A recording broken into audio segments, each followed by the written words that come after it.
সুন্দরবন পৃথিবীর সবথেকে বড় ম্যানগ্রোভ অরণ্য হলো সুন্দরবন। আর সুন্দরবন ভ্রমণ মানেই একটা অ্যাডভেঞ্চার ব্যাপার এবং তার সঙ্গে জমিয়ে খাওয়া দাওয়া। আর এর টানেই বোধহয় প্রত্যেক দিন হাজার হাজার ভ্রমণ প্রেমীরা ছুটে আসে সুন্দরবনে। তাই আমিও বেরিয়ে পড়েছিলাম শীতকালে মায়াবী সুন্দরবন ভ্রমণে। আমরা 2 রাত 3 দিন ভ্রমণ করেছিলাম সুন্দরবনে। সেই অভিজ্ঞতাই শেয়ার করব তোমাদের মাধ্যমে, তাই ভিডিওটি অবশ্যই শুরু থেকে শেষ অবধি স্কিপ না করে দেখতে থাকুন। সুন্দরবনের কোথায় কোথায় ঘুরবেন, কি কি দেখবেন, এছাড়া খরচ কত হয়েছে, সমস্ত তথ্য শেয়ার করব আজকের এই ভিডিওতে। কত লক্ষ জন্ম ভ্রমণ করে সাদের মানব জন্ম পেয়েছি রে, হাসিলে হাজার মানিক কাঁদিলে মুক্তা ঝরে, দয়ালে মেরসে দিদার সখা তারে কিসের ভাবন। খুব ভালো লেগেছে এখানে এসে, যে এই মুহূর্তেই গান শুনলাম, এটা মন ভরিয়ে দিল। সুন্দরবনে যারা মধু সংগ্রহ করতে যায় পিছনে একটা মানুষের মুখোশ লাগিয়ে যায়, কারণ সুন্দরবনের বাঘগুলো সবসময় পিছন দিক থেকে আক্রমণ করার চেষ্টা করে। এখন আমরা আছি সজনেখালিতে এখানটায়, এরপরে জঙ্গলের ভিতর দিয়ে যাবো আমরা দোবাকি, আর দোবাকি যেখানে আছে বাঘ বা কুমিরগুলো দেখা যাবে, সেই ঝড়খালি আমাদের প্রোগ্রাম আছে। নিজেদের মধ্যে একটু আনন্দ করতে করতে যাবো, এইটাই আশা রাখি। তো আচ্ছা, এটা হচ্ছে বাংলাদেশ যাওয়ার রাস্তা। এই যে একটা বোর্ড যাচ্ছে দেখুন, ওই আমাদের বোর্ডের ডান দিক দিয়ে ওই খাঁড়িটা ধরে বাংলাদেশের দিকে যাওয়া যায়। গুড মর্নিং সবাইকে। এই মুহূর্তে আমি দাঁড়িয়ে আছি সোনারপুরে, আর আজকে আমাদের জার্নি শুরু হচ্ছে সুন্দরবনের উদ্দেশ্যে।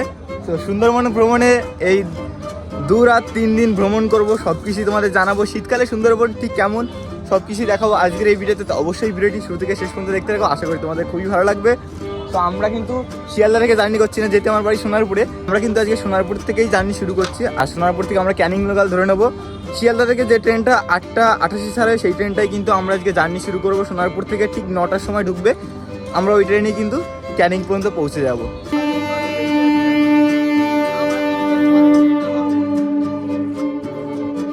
আমাদের যাত্রা শুরু হয় সোনারপুর থেকে। সকাল 8টা 28-এর শিয়ালদা ক্যানিং লোকাল সকাল 9টা নাগাদ পৌঁছে যায় সোনারপুরে। সেই ট্রেনে চড়ে চারিদিকের সুন্দর মনোরম পরিবেশ দেখতে দেখতে পৌঁছে যায় ক্যানিং স্টেশনে 9টা 42-এ। ভাড়া পড়ে জনপ্রতি 10 টাকা। শিয়ালদা থেকে ক্যানিংয়ের ভাড়া মাত্র 15 টাকা। ঘড়ি কাটায় ঠিক 9টা 42, এখন আমরা পৌঁছে গেছি ক্যানিং স্টেশনে। আমাদের ট্রেন কিন্তু 1 নম্বরে ঢুকিয়েছে, আর এই দিকটা দেখতে পাচ্ছ শিয়ালদার দিক, এই দিকটা থেকে কিন্তু আমাদের পিক আপ হবে।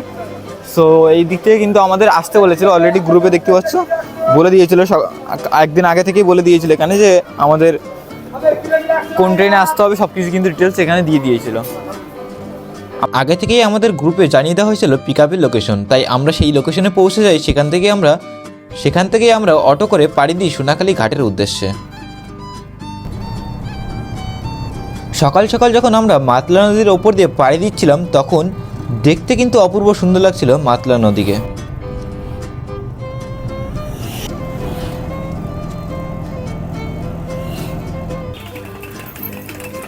অটোতে ঠিক এই জায়গাটায় নামিয়ে দেবে, এখান থেকে আমাদের ধীরে ধীরে সামনের দিকে একটু এগিয়ে যেতে হবে। এছাড়া গ্রুপে তো নম্বর দেওয়া থাকে, সেই নম্বরে কল করলে কিন্তু তোমাদের সব ডিটেলস কিন্তু জানিয়ে দেবে।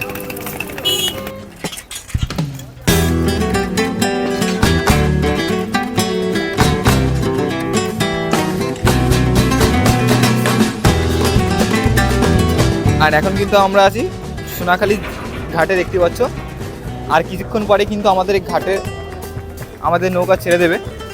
আর আমি আছি সুন্দরবন ড্রিম ট্রাভেলের মাধ্যমে, আর ড্রিম ট্রাভেলের কন্ট্যাক্ট নম্বর কিন্তু স্ক্রিনে তোমরা দেখতে পাচ্ছ। এই নম্বরে কিন্তু কন্ট্যাক্ট করলে তোমরা কিন্তু বুকিং করতে পারবে। এখানে কিন্তু অনেক ট্রাভেল এজেন্সি আছে, আমি এসেছি ড্রিম ট্রাভেলের এজেন্সির মাধ্যমে। যে নম্বর আশা করি তোমরা স্ক্রিনে দেখতে পাচ্ছ, এই নম্বরে তোমরা চাইলে যোগাযোগ করে কিন্তু বুকিং করতে পারো। আমাদের জনপ্রতি খরচ পড়েছিল মাত্র 3000 টাকা। সো তোমরাও কিন্তু স্ক্রিনে দেওয়া এই নম্বরের সাথে যোগাযোগ করে বুকিং করতে পারো। ভেতরে তোমাদের আমি যে দেখাবো এর যে ওপরটা, ঠিক আছে, তোমরা এখানে বসে খুব সুন্দরভাবে কিন্তু চারিদিকের ভিউ এবং সৌন্দর্য কিন্তু উপভোগ করতে পারবে। আর ভেতরটা আমি তোমাদের কেবিনটা একটু দেখিয়ে দিই। ভেতরের এই হচ্ছে ভেতরটা, লাগেজটাকে রাখার জন্য মোটামুটি তোমরা এখানে একটু বিশ্রাম করতে পারো। মোটামুটি দেখতে পাচ্ছ আমরা এখানে রেখে দিয়েছি ব্যাগ। আর যখন মোটামুটি বিকালের দিকে আমরা যখন হোটেলে চলে যাব, তখন তো ওখানেই লাগেজ থাকবে আমাদের। এখন মোটামুটি শুধুমাত্র এই 1 বেলার জন্য আমাদের লাগেজগুলো এখানে থাকবে।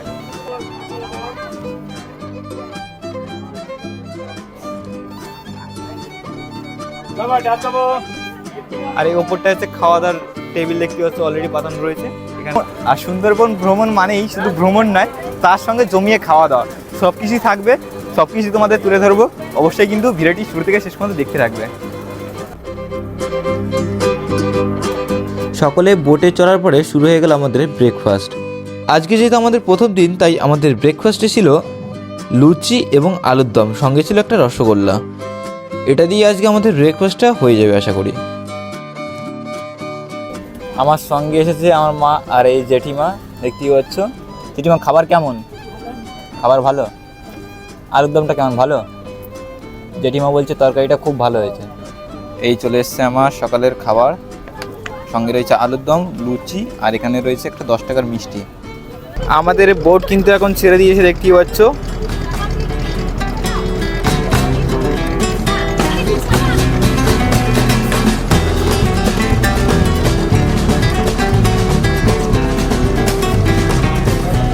ব্রেকফাস্ট সেরে একটু সামনের দিকে এগিয়ে যাচ্ছি, যাতে তোমাদের সামনে থেকে ভালোভাবে দেখাতে পারি। সামনে থেকে কিন্তু দেখতে আরও বেশি ভালো লাগে, পুরো চারিদিকের ভিউটা কিন্তু খুব সুন্দরভাবে এনজয় করা যায়। আর আমাদের সামনে যে ব্রিজ দেখতে পাচ্ছ, এটা হচ্ছে হুগল ব্রিজ। মাতলা নদীর ওপর দিয়ে কিন্তু এই হুগল ব্রিজটি তৈরি হয়েছে।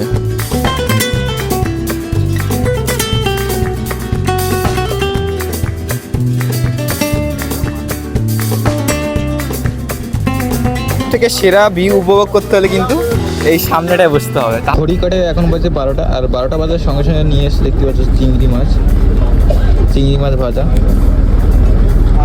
চারিদিকের এই সমুদ্রের ভিউ উপভোগ করতে করতে এখন আমরা খাবো চিংড়ি মাছ। চারিদিকে এরকম সুন্দর নৌকার আনাগোনা দেখতে দেখতে আমরা ধীরে ধীরে এগিয়ে চলেছি সুন্দরবনের উদ্দেশ্যে। আমার কিন্তু বেশ ভালো লাগে এরকম নৌকার আনাগোনা দেখতে। তোমাদের কেমন লাগলো সেটা কিন্তু অবশ্যই আমাকে কমেন্ট করে জানাতে পারো।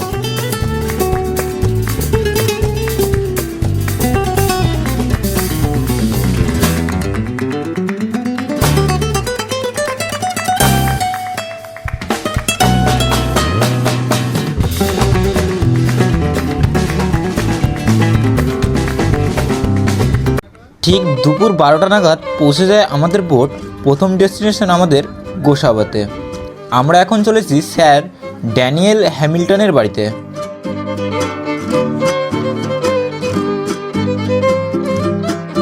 স্যার ড্যানিয়েল হ্যামিল্টন ছিলেন একজন স্কটিশ ব্যবসায়ী। তিনি ভারতে এসে বাংলার গ্রামীণ জীবন এবং সামাজিক উন্নয়নে বেশ সক্রিয় ভূমিকা পালন করেছিলেন। 1903 সালে তিনি এই বাংলার নির্মাণ করেছিলেন এই স্থানের সাধারণ মানুষের দুঃখ দুর্দশা এবং তাদের পাশে দাঁড়ানোর জন্য।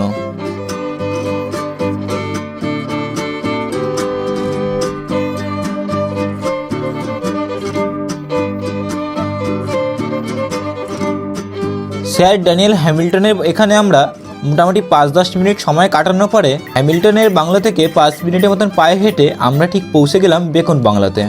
বেকন বাংলায় প্রবেশ মূল্য ছিল 10 টাকা, তাই আমরা টিকিট কেটে প্রবেশ করলাম ভেতরে।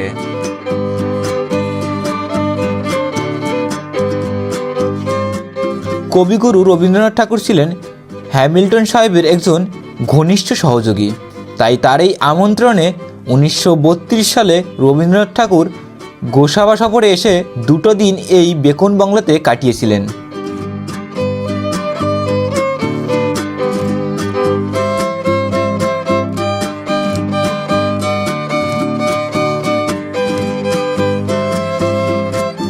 এখানে এসে আমার কিন্তু বেশ ভালো লেগেছে, কারণ চারিদিকের পরিবেশটা কিন্তু খুব সুন্দরভাবে সাজানো গোছানো রয়েছে, যা দেখতে আমার কিন্তু সত্যি অসাধারণ লেগেছে।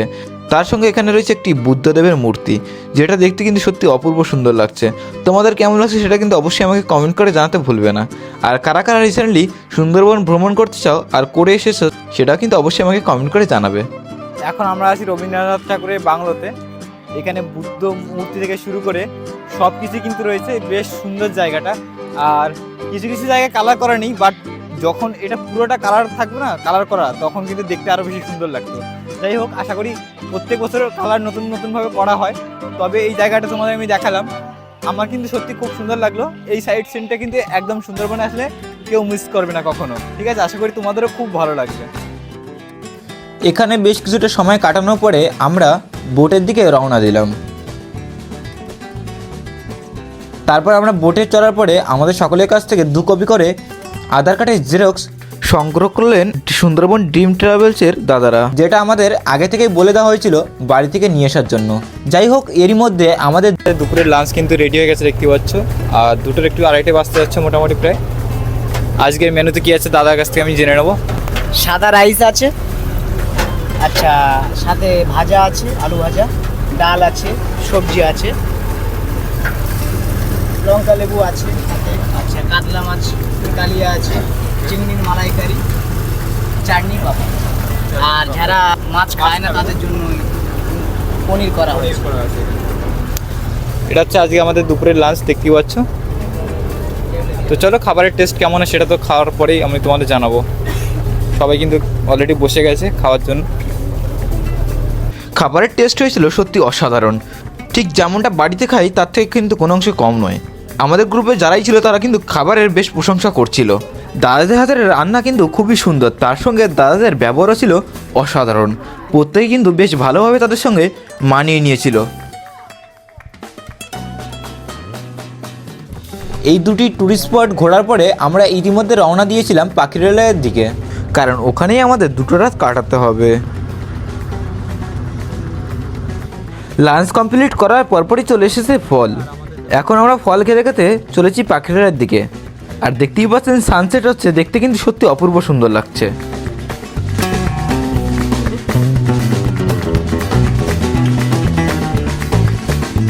পাখিরালয়ে নেমে মাত্র 2 মিনিট ওয়াকিং ডিস্টেন্সে আমাদের হোটেল ছিল। আমরা উঠেছিলাম হোটেল শ্রেয়ায়। সো এই হচ্ছে আমাদের হোটেল দেখতেই পাচ্ছ। তো চলুন এখন আমরা আমাদের রুমটা তোমাদের একটু দেখিয়ে দিই। এই হচ্ছে আমাদের রুম।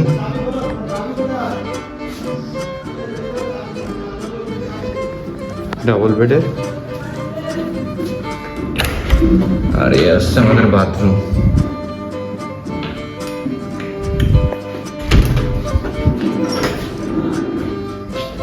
এখানে মিরর। আমরা হোটেলে প্রবেশ করার পর সকলেই আমরা ফ্রেশ হয়ে নিয়েছিলাম। আর এরই মধ্যে আমাদের কানে শব্দ এলো ঝুমুর নাচের। সেই শব্দ শুনেই কিন্তু আমরা চলে আসলাম নিচে। এখন বাজে সন্ধ্যা 6টা। অলরেডি কিন্তু আমাদের সন্ধ্যার যে স্ন্যাক্স সেটা কিন্তু চলে এসে দেখতে পাচ্ছি। আর আমাদের সামনে কিন্তু এখানে আদিবাসীদের যে নাচ, সেই নাচ কিন্তু হচ্ছে এখানে। সকালে কিন্তু বসে বসে দেখতে পাচ্ছি স্ন্যাক্স খাচ্ছে সন্ধ্যাবেলা। আর তার সঙ্গে আদিবাসী ড্যান্স দেখছে।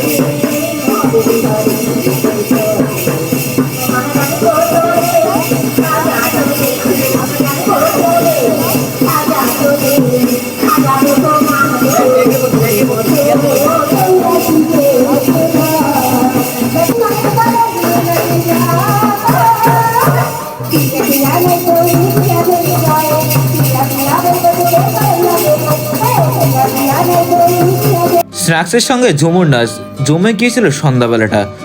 তার সঙ্গে যদি থাকে কফি, কি আর যাই বাঙালির। ঘণ্টাখানেক চললো আদিবাসীদের নাচ। শুধু আদিবাসীরা নাচ করলো তা কিন্তু নয়, আদিবাসীরা জোরাজুরি করাতে আমাদের মাঝখান থেকেও কিন্তু বেশ কিছু মানুষ তাদের সঙ্গে নাচ গানে মেতে উঠেছিল, যা দেখতে কিন্তু সত্যি অসাধারণ লাগছিল। সেদিনের সন্ধ্যাটা কিন্তু আমাদের বেশ ভালোভাবে কেটে গিয়েছিল।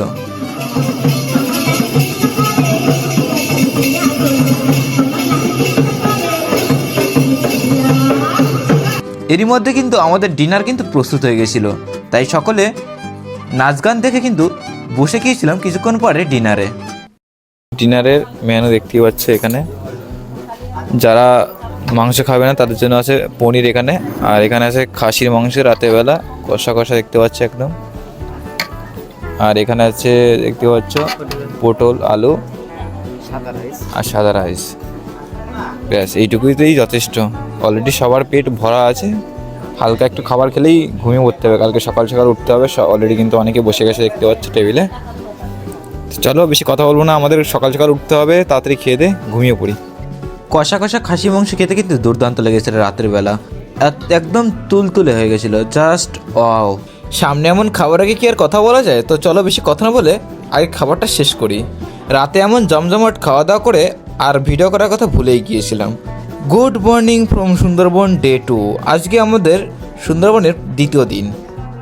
সকাল সকাল ঘুম থেকে উঠে গিয়েছিলাম আমরা 7টার সময় আমরা ঘাটে চলে এসেছিলাম। এখান থেকে আমাদের ডে 2 এর জার্নি শুরু হবে। সো এই পার্টটা আর বেশি বড় করতে চাই না, দেখা হবে খুব তাড়াতাড়ি পার্ট 2-এ।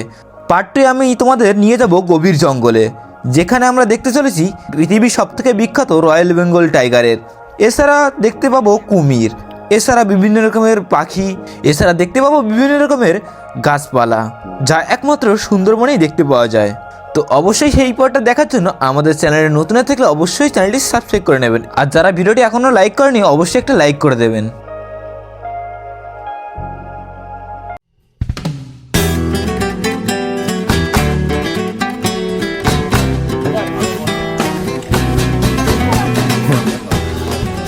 আমরা টাইগার দেখতে পাবো আজকে? হ্যাঁ, টাইগার অবশ্যই দেখতে পাবেন, চলুন। এই গাছটার নাম হচ্ছে কাঁকড়া গাছ, গাছ সুন্দরী। এই হচ্ছে সুন্দরী গাছ। আসলে এই গাছটার নাম সুন্দরী, আর এই সুন্দরবনের এই সুন্দরী গাছ থেকে নামকরণ হয়েছে সুন্দরবন।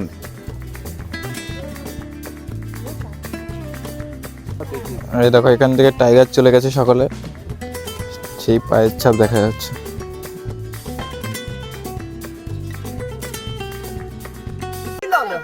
কতদিনে আমার মনের মানুষের সনে